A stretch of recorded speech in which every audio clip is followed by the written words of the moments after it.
అంతయును వింత పొగడగనేనంత అని చెంచులక్ష్మిలోని ఇందులో ఘంటసాల గారు పడతారు. అంటే ఆ టైం దిగుతూ ఉంటాడు. ఎవరైనా బాలమురళీకృష్ణ గారు అనుకుంటా అందులో బహుశా వేసింది నారదుడిగా. అంటే సినిమాలో చూపించిన నారదుడు గాల్లో దిగురుకుంటూ వస్తాడు, మళ్ళీ అటు కూడా ఎగురుకుంటూ అట్ట కాదు. నారద మహర్షి అంటే ఎవరంటే లోకములను, లేదంటే ప్రతి మనిషి యొక్క లోకం. ఏమండి, ఏ లోకం అంటే ఇక్కడ నలుగురు ఉన్నారు, 10 మంది ఇంటూనే ఉన్నాడు కానీ ఆయన ఇక్కడే ఉన్నాడు కానీ ఆయన లోకంలో ఆయన ఉన్నాడు అంటారు.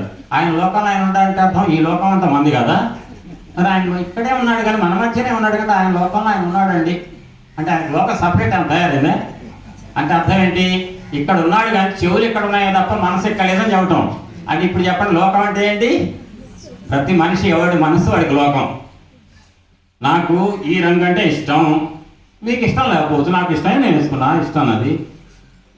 ఇదంతా దేని బట్టి ఉంటుంది? నా మనస్తత్వాన్ని బట్టి ఉంటుంది. అదృష్టం ఏంటంటే కలియుగంలో ఈ సత్సంగాల వల్ల అందరికీ భగవంతుడి యొక్క తత్వం అంటే మాత్రం అందరికి ఇష్టమే, అదొకటి ఆనందం. అయితే ఆ రకంగా లోకము అంటే మనస్సు, అందరి మనస్సులలో ఉండి అందరి లోపల మనస్సులో ఉన్న కోరికలు ఏంటో, వాళ్ళ కొరతలు ఏంటో తెలిసిన మహానుభావుడు ఎవరంటే ప్రజ్ఞ, ఆయనే నారదుడు. అది ఇక్కడ చెప్పారు. నీకెరుగరా అని ధర్మము లోకములను లేదు బహువిలోకి వివీవు, ఈ నా కొరత ఎట్టిది అంతయు నాకున్ వివరింపవయ్య నారద కరుణన్. నీకు తెలవుంది ఏముంది నారద మహర్షి, నా మనస్సులో ఉన్న కొరత మొత్తం నువ్వు మనస్సులో నువ్వే ఉన్నావా ప్రజ్ఞగా, నీకు తెలుసు, నాకు పరిష్కారం చెప్పు, మందు చెప్పు అన్నట్ట. అప్పుడు అన్నట్టు నారదుడు, వినండి జాగ్రత్తగా అన్నట్ట.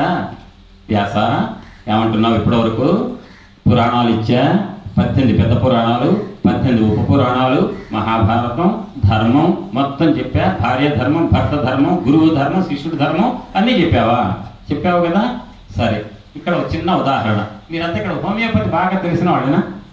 సరే, హోమియోపతి తెలవకపోతే మామూలుగా చెప్తా, ఉదాహరణకు చెప్తా. ఏమండి, దమ్మపేటలో ఇందాకనే నేను పలానా షాప్ దగ్గర ఆగా, ఒక పదార్థం ఉందండి, తిన్నాను. అట్లాంటి పదార్థం బహుశా మీరెవ్వరూ మీ జన్మలు తినుండరు, అది చాలా బాగుందండి, ఎంతో బాగుందని చెప్తా. ఇంకా 5 నిమిషాలకు మళ్ళీ చెప్తా, మళ్ళీ 5 నిమిషాలకు మళ్ళీ చెప్తా, రాత్రికి సత్సంగంలో చెప్తా. ఏంటి ఏదో చెప్తా, బాగుంది అంటున్నాడు పదార్థం, నాకేం పులుపంటే ఇష్టం, తీయది నాకు ఇష్టం లేదు, అది స్వీటా ఏదో తెలవదు, బాగుంది అంటున్నాడు. ఎట్ట బాగుంది అంటారు.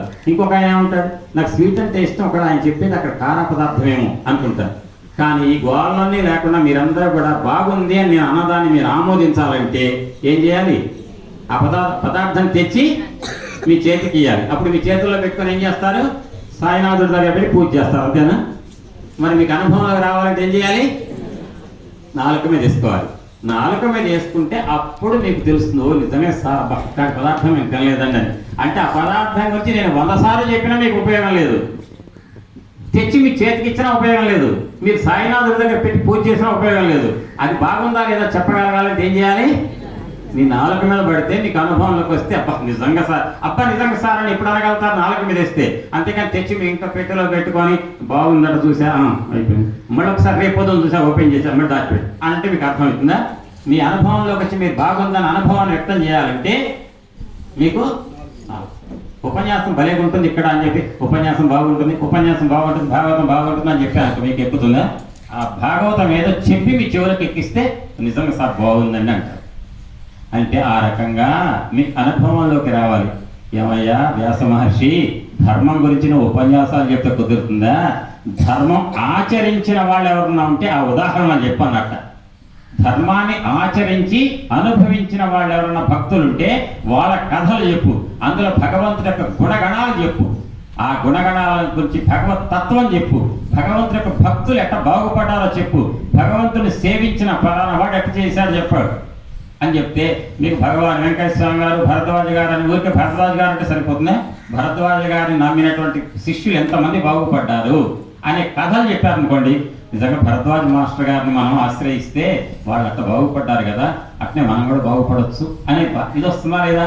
అట్లా మాటలంతా కూడా కలియుగంలో భగవంతుడి పట్ల మనసు లగ్నం చేసి మోక్షం పొందాలంటే అప్పటికి భగవంతుని ఆరాధించి సేవించి తత్పరతతో ఎవరైతే ముక్తి పొందారో వాళ్ళ కథ సమాహారమైనటువంటి భాగవతాన్ని ఇవ్వబోయా మానవ జాతికి. అప్పుడు కలియుగంలో మానవులు బాగుపడతారంటే స్వామి నారద మహర్షి, మీరు చెప్పింది చాలా బాగుందండి, నేను భాగవతాన్ని నేను అందిస్తా.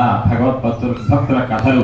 ధర్మం చెప్పావు, ధర్మం ధర్మం ధర్మం చెప్పటం కాదు, ధర్మాన్ని ఆచరించి అనుభవించి బాగుపడిన వాళ్ళ కథలు చెప్పన్నాడు నారదుడు. ఆ బోధ ఎక్కింది వ్యాసుడికి. అప్పుడు అన్నాడు ఒక్క మాట, ఏమన్నాడు తెలుసా అండి? హరినామస్తుతి సేయుకావ్యము సువర్ణాంభోజ హంసావళి సురుజిభ్రాజితమై మానస సరస్ఫూర్తిన్ వెలుంగొందు శ్రీహరినామస్తుతి లేని కావ్యము విచిత్ర అర్థాన్వితంబయుండు శ్రీకరమయ్యుండదు అయోగ్య దుర్మలిన వక్కాకోలగత్తాకృతిన్ అంటుంది భాగవతం. వినండి, మీ అందరికి అర్థమయ్యేట్టు చేస్తా ఒక మాట. భాగవతం వింటేనట మానవుల యొక్క హృదయం ఎట్లుంటుందంటే, మానవులు ఆ మానస సరోవరంలో బంగారు హంసలు గనక తేలియాడుతుంటే, ఈదుతుంటే, అది కంటికి గనక చూపు నోచుకుంటే, ఆ చూపుతో చూసినటువంటి బంగారు హంసలు ఈదటాన్ని చూసిన వాడి యొక్క మనస్సు ఎంత ఆహ్లాదంగా ఉంటుందో, భాగవత కథలు కనుక వింటుంటే ఆ విన్నవాడి భక్తుల యొక్క హృదయం ఈ మనస్సు అనే సరస్సు అంత నిర్మలంగా ఉంటుంది. అర్థమైందా? మానస సరోవరంలో బంగారు హంసలు తేలియాడుతుంటే ఆ దృశ్యాన్ని కళ్ళతో చూస్తే మనస్సు ఎంత ఆహ్లాదంగా ఉంటుందో, భాగవత కథలు చెవులారా వింటుంటే అప్పుడు ఈ మనస్సు అనే సరస్సు బంగారు హంసలు ఈదుతుంటే చూసినటువంటి ఆనందాన్ని, ఆహ్లాదాన్ని భాగవత కథ వినడం ద్వారా పొందుతారు. అది భాగవత కథల గొప్పతనం.